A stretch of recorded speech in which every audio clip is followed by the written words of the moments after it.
বিশেষ করে যিনি কুরবানি দেবেন ওনাকে বলতে হবে একবারে যে দোয়াটা ছাড়া কুরবানিই হয় না।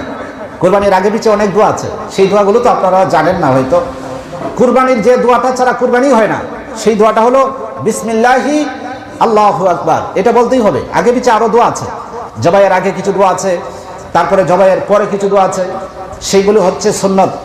কিন্তু যে দোয়াটা ইচ্ছে করে যদি কেউ বিসমিল্লাহ বলা ছাড়া কুরবানি দেয়, তাহলে সেই কুরবানি জায়েজ হবে না।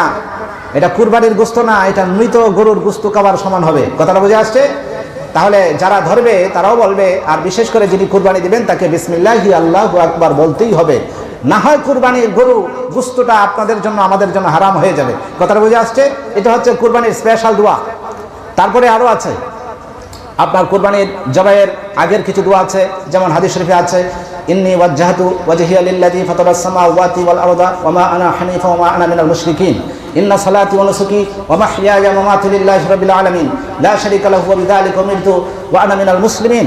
তারপরে আছে ওয়া বিযালিকা উমিরতু আনা মিনাল মুসলিমিন। তারপরে আল্লাহুম্মা মিনকা ওয়ালাক, এটা বলা